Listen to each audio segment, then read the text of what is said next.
Welcome to A Sparkling Vintage Life, where we discuss all things vintage and celebrate the grace and charm of an earlier era. I'm your host, Jennifer Leo, and much to my amazement, we're up to episode 25. It's December 26, 2019, as I record this. In some countries, mostly those with ties to the United Kingdom, December 26th is Boxing Day, the day after the great Christmas feast. My mother was Canadian, and she always declared how she enjoyed Boxing Day almost more than Christmas. The pressure was off, the feast was over, the presents unwrapped, but we still had plenty of delicious leftovers to eat and a schedule free of obligations, so we could play with our new toys and gradually put the house back in order in a relaxed and peaceful way. Needless to say, my mother wasn't much for shopping the after-Christmas sales. We didn't yet have to go back to work or to school, so it was just a lazy day of rest and recovery in our household, which is mostly what today has been for me. When I was very young, I thought Boxing Day had something to do with the sport of boxing. In that era, there was a popular children's game called Rock'em Sock'em Robots, in which robot figurines would pummel each other in a boxing ring. I imagine this sort of toy has been deemed too violent for children nowadays. I can't remember if my brothers actually owned one, but I certainly saw plenty of commercials for it on our old black and white rabbit ear TV. Anyway, my mother had to correct my misconception and explain that no, Boxing Day did not involve anyone hitting anyone else. On the contrary, the focus was on charity and giving to those less fortunate. The term boxing in this case refers to the literal boxes that were used to pack up the remains of the feast and other items to be given away. It was the custom for the poor to go around begging the leftovers of the Christmas feast. Some English churches handed out bread and cheese and ale. At least one church abandoned the practice when rioting broke out among the recipients, but I believe they just switched to traditional almsgiving instead of bread and ale. Boxing Day was and remains a servant's holiday, when they were given the day off after being run off their feet to serve the nobles their Christmas feast. Gifts and food were distributed to the servants, the peasants, those who worked the land, and the villagers. Even when the gifts became money instead of objects, the term Christmas box remained in use, even if the box was now more likely to be an envelope. In some countries, Boxing Day was also when tradesmen like butchers and bakers made the rounds of their customers, collecting their annual Christmas box or tip. This was done into the 20th century, although I understand it is mostly no longer practiced. Not the showing up on people's doorsteps anyway. The giving of tips, of course, remains a holiday tradition everywhere. December 26th has also been called St. Stephen's Day, a tradition dating from the Dark Ages. I learned in my research that there were two St. Stephens. I knew of one, the Stephen of the Bible, whose story is told in the book of Acts. Stoned to death for his steadfast faith, this Stephen was Christianity's first recorded martyr. The second Stephen lived in the 800s and shared the gospel in Sweden. He too was martyred for his faith. Apparently this second Stephen loved horses, and so horse racing became a tradition observed on Boxing Day in some parts of the world. In addition to horse racing, other popular Boxing Day activities nowadays are football, or American soccer, and cricket, but not, as it were, the sport of boxing. St. Stephen's Day might ring a bell for those who remember the old carol about good King Wenceslas, who looked out of his palace on the feast of Stephen.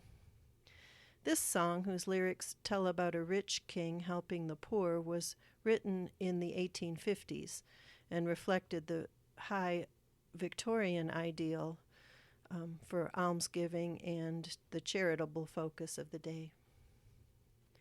Coming up next week, of course, will be New Year's Eve revelry and the New Year's Day and making of resolutions for 2020. I no longer make New Year's resolutions. They never seem to stick anyway.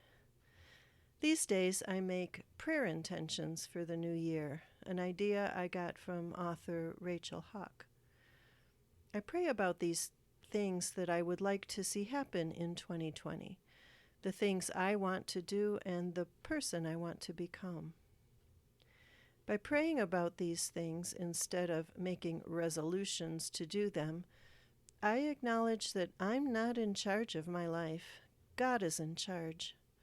I don't make things happen under my own power. I have no power. God has all the power, and I submit my will to His. That does not mean I don't set goals and align my efforts to make them happen. I do set goals, and maybe I'll talk about that process in a future episode. But by calling them prayer intentions instead of goals, I understand that only God sets the true course of my days. Only He knows how my day, my year, and my life will play out in the end. How about you? Do you set goals for the new year? Are you happy, sad, or indifferent to see 2019 go away and 2020 arrive? Does your family observe Boxing Day? If so, how? Feel free to leave a comment at sparklingvintagelife.com/podcast under episode 25, or send an email to jenny@sparklingvintagelife.com. And I'll be back in a moment with today's Grace Note.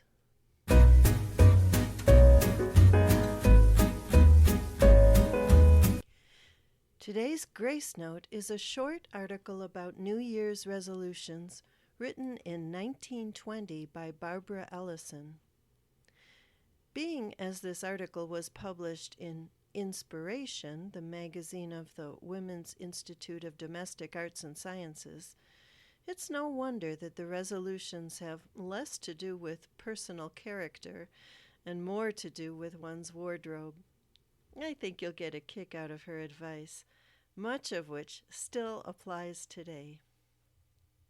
She wrote, "Buy wisely, and unless you have definite use for an article, do not buy it.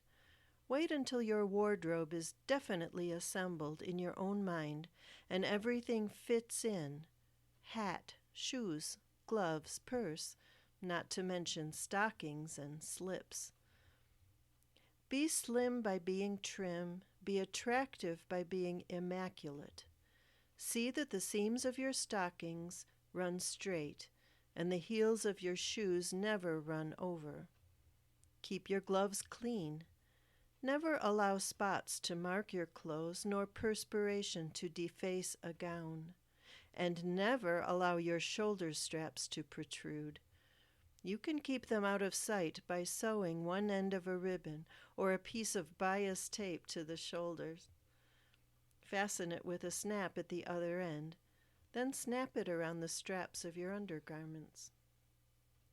One of the greatest virtues of the right clothes, rightly worn, is that they enable us to forget them and ourselves.